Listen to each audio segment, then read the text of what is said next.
She called the cops and lost everything in 7 minutes. Yeah, that actually happened. And if you think I'm making this up, buckle in, because you won't believe how fast karma can work when a control freak meets a plan 20 years in the making.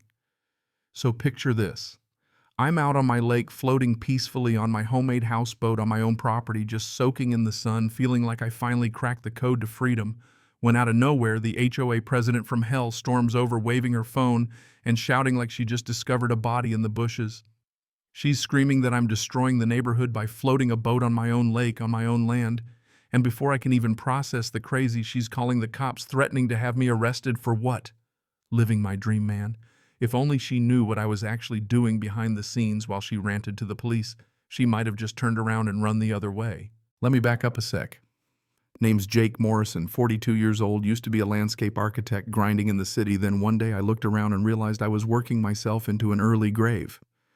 So I cashed in 15 years worth of savings, ditched the necktie life, and bought the ranch I'd dreamed about since I was a kid. 15 acres, ancient oaks all around, and smack in the middle, a lake so clear you could see the fish winking at you from shore.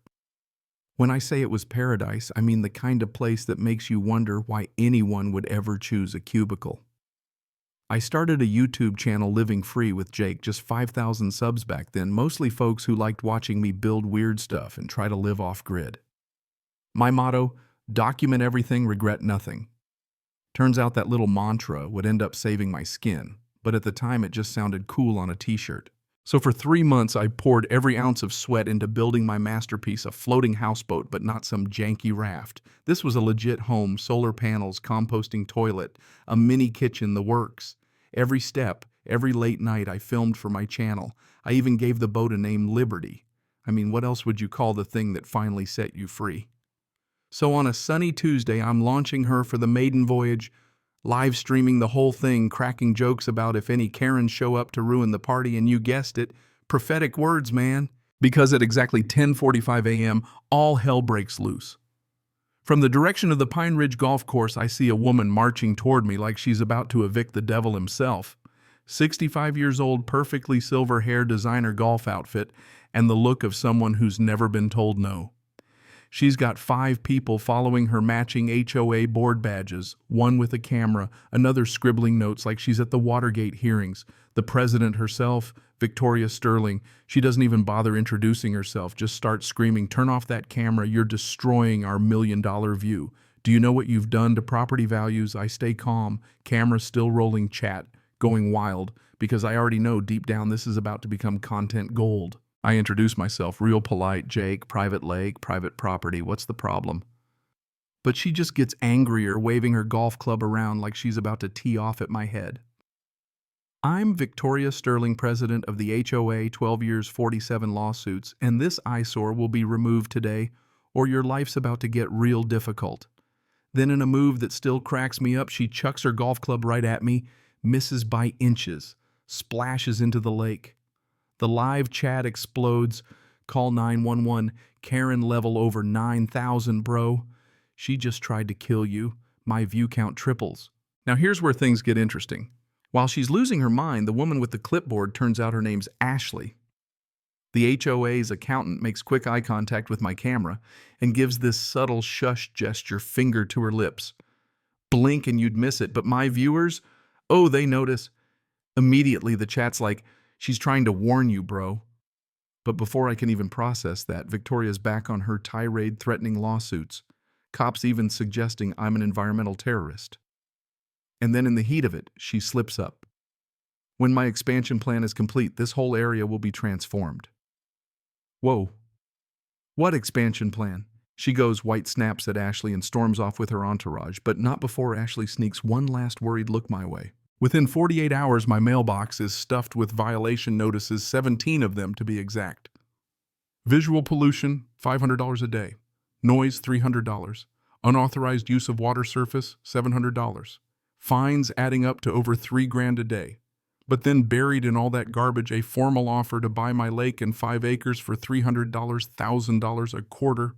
What it's worth. So that's their game, crush me with fines, then swoop in with a lowball offer. Wrong guy, folks. That night I start digging county records, planning commission files, Turns out there's an old buyback clause on the Marina. Lakeside Holdings LLC, that's the company. Wait a second. I remember that name. 10 years ago, I worked with Frank Wilson, the founder. We fished together back when I was just starting out. Could it be the same guy? I text him nothing. Then my phone goes berserk, 37 missed calls and a video from a blocked number. It's Victoria in an office, ice cold voice. Jake Morrison has no idea who he's dealing with. Call Tommy, bring his tools. Tonight. The video cuts out. Yeah, I didn't sleep much that night. Security cameras on police report filed. By morning, I know I'm in way deeper than just a property dispute. This is a full-on land grab, and the HOA's pulling every dirty trick in the book. Here's where the twist comes in. Marcus Rivera. My new lawyer, 35 sharp suit, specializes in HOA takedowns. His office is a war room, files stacked high, headlines of his wins. He already knows Victoria calls her the HOA witch. Shows me a file 2 inches thick, stories of ruined families, bankrupt retirees, one guy forced out because his curtains were the wrong shade. But Marcus notices something. The violations Victoria sent me are rushed, sloppy. She's desperate. Then I get a text, Rosewood Cafe, 8 a.m. Come alone. We need to talk about Victoria. Marcus says it's probably Ashley, the accountant. Next morning, I'm there. She's jittery eyes, darting around, terrified. She slides me a USB, every bit of dirt she's collected, embezzlement, shell companies, recorded threats, and a bombshell. Victoria's son, Tommy, just got out of federal prison. Arson, intimidation, you name it. Ashley's risking everything because Victoria destroyed her life, ruined her reputation, spread rumors all to protect her son, and cover up stolen millions. Back at Marcus's office, we plug in the drive. It's worse than I thought. Victoria siphoned off $2 million from the Marina fund, covered it with fake invoices, used the HOA to launder the money, and set up this expansion plan as a smokescreen. But then, jackpot. The old buyback clause is still active. Lakeside Holdings. Frank, my old fishing buddy, has the right to buy back the Marina for $1.2 million. It's worth 8 times that. If we move fast before Victoria realizes, we can trigger the clause and buy the Marina right out from under her. Problem, I'm short on cash. Ashley, bless her, offers up her inheritance as a loan. Marcus lines up the rest with the Marina as collateral. We just need a perfect distraction, something to pull Victoria's attention. Right on cue, the police chief calls inspection tomorrow. Get your paperwork ready. Perfect. Tuesday, D-Day. I set up 3 cameras, phone charged, everything documented.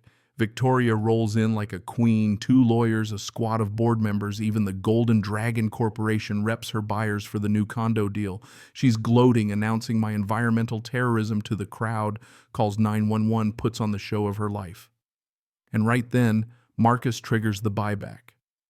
7 minutes, money transferred, contract signed, notary in Florida on Zoom with Frank, the old man nearly in tears, as he hands the rights to me. Marcus faxes the paperwork to the county clerk, the HOA office, the buyers, everyone. By the time Officer Johnson arrives, I own the Marina, the expansion's dead, and Victoria is suddenly trespassing on my land. Her face, sheer disbelief, then rage. She's so shaken, she drops her phone in the lake. The Golden Dragon rep's jaw hits the floor when Marcus explains what just happened. Ashley steps forward with the evidence, embezzlement, fraud, everything, while Victoria's lawyer literally tries to hide behind his briefcase. It gets even better. 3 weeks later, the courtroom is packed, half my YouTube subscribers, half Victoria's stunned supporters. Judge Williams doesn't take any crap. The HOA tries to paint me as a villain, but their case falls apart when Marcus rolls out email after email. Victoria stole millions, hired thugs, harassed innocent families. Then Ashley takes the stand, confirming every detail, showing contract metadata that blows apart Victoria's last-minute scheme to fake a retroactive sale. The jury's out less than an hour, guilty on all counts. Victoria gets 5 years, the HOA has to pay me $500,000 in damages, and the board members get slapped with personal fines.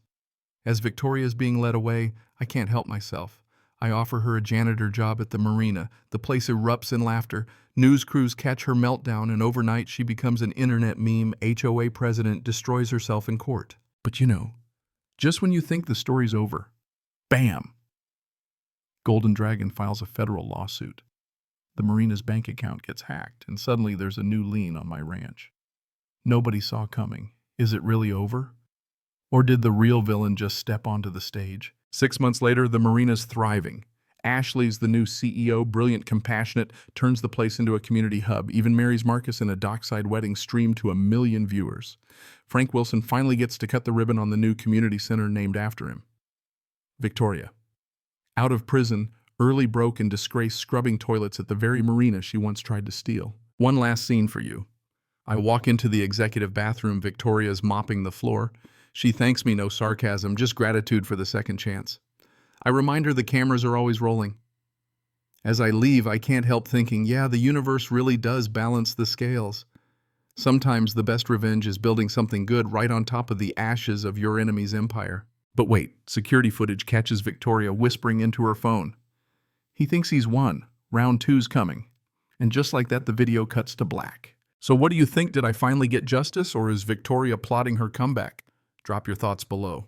Tell me what you'd do if you were in my shoes, and if you want the wild story of what happened next.